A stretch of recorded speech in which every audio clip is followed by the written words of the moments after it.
Bismillahirrahmanirrahim. Assalamualaikum warahmatullahi wabarakatuh. Perkenalkan, nama saya Nafi Insyani dengan NIM 19086213. Di sini saya akan mempraktekkan bagaimana seminar eh, yang bertemakan pembelajaran penjas di masa pandemi COVID-19. Langsung saja ke materi pembelajaran penjas di masa pandemi COVID-19. Dengan diberlakukannya pembatasan berskala besar, yaitu PSBB, untuk memutus mata rantai COVID-19, maka dari itu sekolah atau guru mengubah cara belajar dengan drastis, yaitu dari tatap muka beralih ke daring, yaitu dalam jaringan.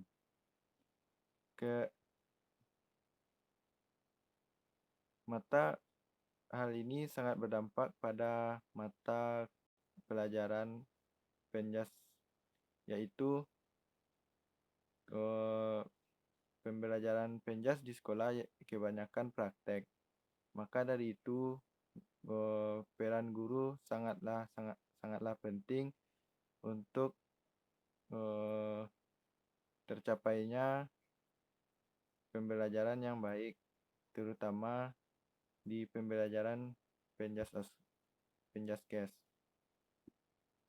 Kendala umum yang dihadapi dalam melaksanakan pembelajaran jarak jauh, yaitu yang pertama, fasilitas media mengajar elektronika, yaitu komputer, laptop, dan HP Android.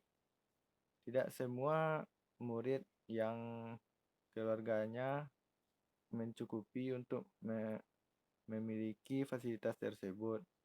Ada kalanya mahasiswa tersebut tidak memiliki HP dan dan dan di sini sangat dibutuhkan bantuan dari pemerintah agar dapat memberikan bantuan kepada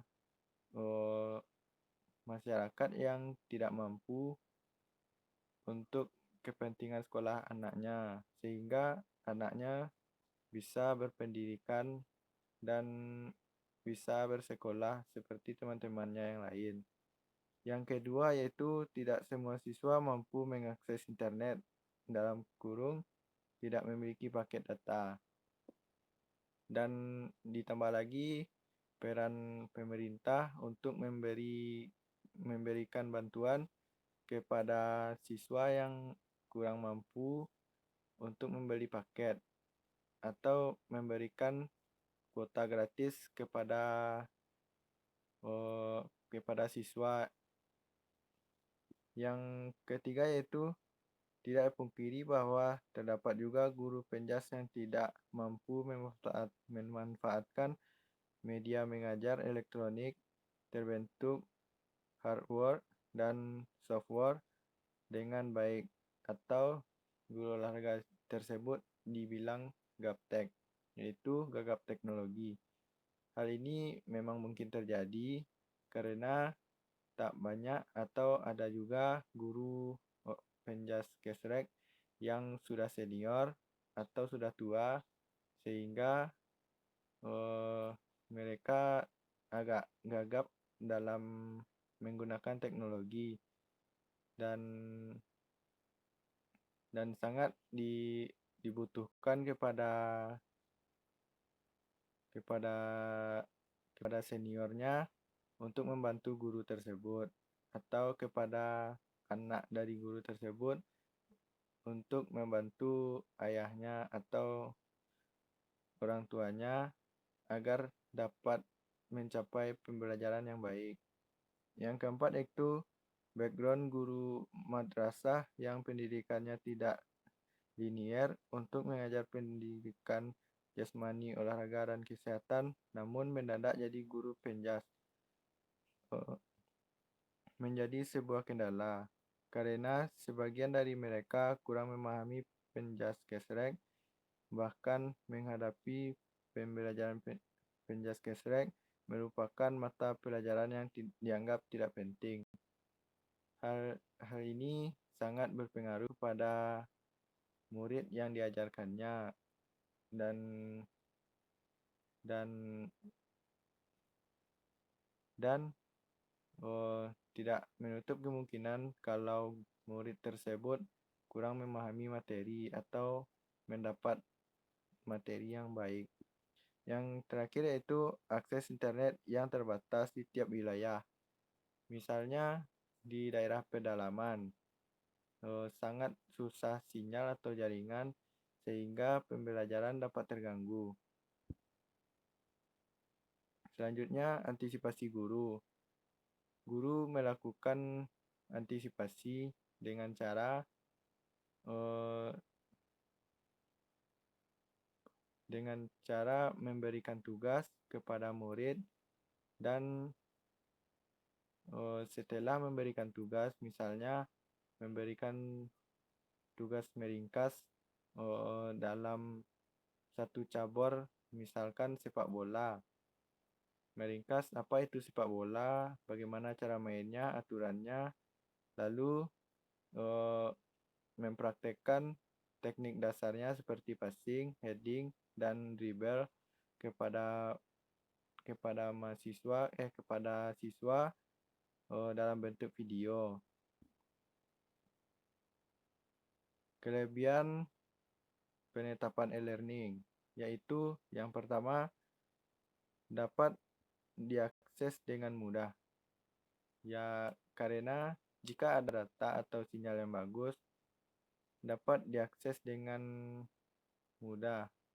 Misalkan kita tidak perlu lagi eh, ke sekolah atau pergi ke tempat pembelajaran. Kita bisa belajar melalui internet. Yang kedua yaitu biaya lebih terjangkau. Biaya lebih terjangkau, misalnya kita kita bisa menghemat biaya transportasi. Kita bisa belajar di rumah.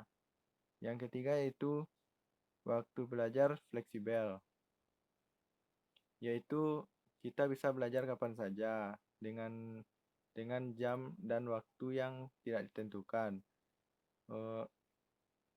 Tergantung kesepakatan antara guru dengan murid.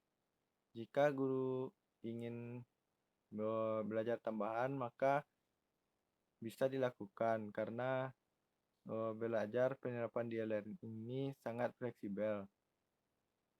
Yang keempat yaitu wawasan yang luas, di mana kita bisa dapat menggali informasi yang lebih lengkap dan lebih rinci, dapat dicari di Google misalnya, dan di aplikasi lainnya.